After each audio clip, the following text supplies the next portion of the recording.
राष्ट्रपति चुनाव के नतीजे आ गए। कुल 4 राउंड की गिनती के बाद जो आंकड़े जारी हुए उनमें एनडीए की ओर से उम्मीदवार बनाई गई द्रौपदी मुर्मू ने जीत हासिल की।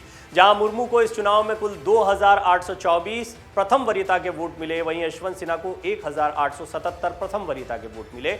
इस आधार पर मुर्मू 6,76,803 वैल्यू के बराबर वोट जुटाने में सफल रहीं, जबकि यशवंत सिन्हा महज 3,80,177 वोट वैल्यू ही हासिल कर पाए। जहां सांसदों के वोटों की गिनती पूरी होने के बाद पहले राउंड के नतीजे घोषित हुए थे, वहीं आंध्र प्रदेश, छत्तीसगढ़ समेत 10 राज्यों के विधायकों के वोटों की गिनती के बाद दूसरे चरण के नतीजे घोषित हुए। तीसरे राउंड के अंत तक ही द्रौपदी मुर्मू ने 5,77,777 वोट हासिल कर निर्णायक बढ़त हासिल कर ली थी। लेकिन चौथे राउंड में यशवंत सिन्हा को द्रौपदी मुर्मू से ज्यादा वोट मिले। हालांकि इस राउंड में ज्यादा वैल्यू वोट हासिल करने के बावजूद उन्हें हार का मुंह देखना पड़ा। ऐसे में यह जानना अहम है कि आखिर हर राउंड में मतगणना के बाद नतीजे क्या रहे। क्यों चौथे राउंड में जीत का बड़ा अंतर रखने के बाद यशवंत सिन्हा को द्रौपदी मुर्मू के खिलाफ शिकस्त झेलनी पड़ी। यशवंत सिन्हा और द्रौपदी मुर्मू के समर्थन के आंकड़े क्या रहे। राष्ट्रपति चुनाव में पहले राउंड में सांसदों के वोटों की गिनती की गई। लोकसभा और राज्यसभा को मिलाकर कुल 776 सांसदों के वोट मान्य थे। हालांकि इनमें 15 मत रद्द हो गए, जबकि कुछ सांसदों ने वोट नहीं डाले थे। कुल 748 सांसदों के 5,23,600 वैल्यू तक के वोट काउंट हुए। इनमें द्रौपदी मुर्मू को 540 वोट मिले। इन वोटों की वैल्यू रही 3,78,000। वहीं यशवंत सिन्हा को 208 वैल्यू के वोट मिले। इन वोटों की वैल्यू रही 1,45,600।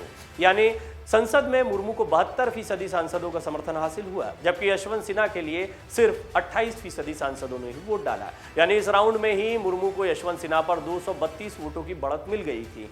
सांसदों के वोटों की गिनती के बाद चुनाव आयोग ने अल्फाबेटिक ऑर्डर में राज्य की विधानसभाओं से डाले गए वोटों की गिनती शुरू कर दी। यानी आंध्र प्रदेश से लेकर अरुणाचल प्रदेश, असम, बिहार, छत्तीसगढ़, गोवा, गुजरात, हरियाणा, हिमाचल प्रदेश और झारखंड। दूसरे राउंड के बाद कुल वैध वोट 1,138 रहे। इन वोटों की वैल्यू 1,49,575 रही। इनमें द्रौपदी मुर्मू को मिले 809 वोट। इनकी वैल्यू 1,05,299 रही। वहीं यशवंत सिन्हा को मिले 329 वोट। इन वोटों की वैल्यू 44,276 रही। चुनाव आयोग ने पहले 10 राज्यों की गिनती के बाद तीसरे राउंड के नतीजे घोषित किए। इसमें कर्नाटक, केरल, मध्य प्रदेश, महाराष्ट्र, मणिपुर, मेघालय, मिजोरम, नागालैंड, ओडिशा, पंजाब के विधायकों की ओर से डाले गए वोटों और वोट वैल्यू की गणना की गई। तीसरे राउंड में कुल 1,333 वैध वोटों की गिनती हुई। इन वोटों की वैल्यू 1,65,664 रही। इनमें द्रौपदी मुर्मू को मिले 812 वोट। इन वोटों की वैल्यू 94,478 रही। वहीं यशवंत सिन्हा को 521 वोट मिले। इन वोटों की वैल्यू 71,186 रही। चौथे और आखिरी राउंड में चुनाव आयोग ने राजस्थान, तमिलनाडु, तेलंगाना, उत्तराखंड, उत्तर प्रदेश, पश्चिम बंगाल, दिल्ली, पुडुचेरी, सिक्किम और त्रिपुरा जैसे राज्यों के विधायकों के वोटों की गिनती शुरू की। इसमें यशवंत सिन्हा द्रौपदी मुर्मू से आगे रहे। इस राउंड में 2,18,141 वैल्यू के 1,482 वैध वोटों की गिनती हुई। इनमें द्रौपदी मुर्मू को 663 वोट मिले। इन वोटों की वैल्यू 99,026 रही। वहीं चौथे राउंड में यशवंत सिन्हा को 819 वोट मिले। इन वोटों की वैल्यू द्रौपदी मुर्मू से ज्यादा रही, यानी 1,19,115। पहले, दूसरे, तीसरे और चौथे राउंड के चुनावी नतीजों पर गौर किया जाए तो सामने आता है कि कुल 4,754 वोट डाले गए और इनमें 4,701 वोट वैध पाए गए। 53 वोटों को अवैध करार दिया गया। द्रौपदी मुर्मू को कुल 2,824 वोट मिले। इन मतों का मूल्य 6,76,803 रहा। यशवंत सिन्हा को इन चारों राउंड्स में कुल 1,877 वोट्स मिले। इन मतों का मूल्य 3,80,177 रहा।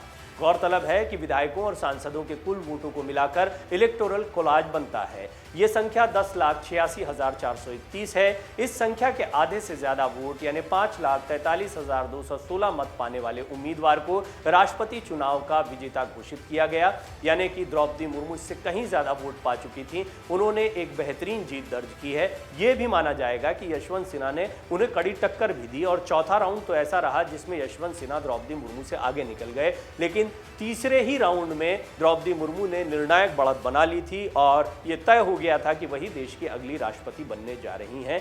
ये बहुत ही शानदार लड़ाई रही और राष्ट्रपति के इस चुनाव में हमने देखा किस तरह से विपक्ष ने भी लामबंद होने की कोशिश की, वहीं एनडीए ने भी आदिवासी कार्ड चला।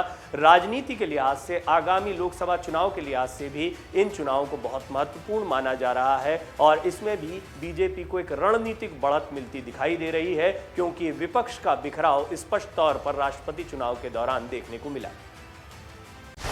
डाउनलोड करें अमर उजाला ऐप और पाएं खबरें लगातार। अगर आप ये वीडियो YouTube पर देख रहे हैं तो हमारे चैनल को सब्सक्राइब करें और बेल आइकन को दबाना ना भूलें। अगर आप Facebook पर ये वीडियो देख रहे हैं तो हमारे पेज को लाइक करें।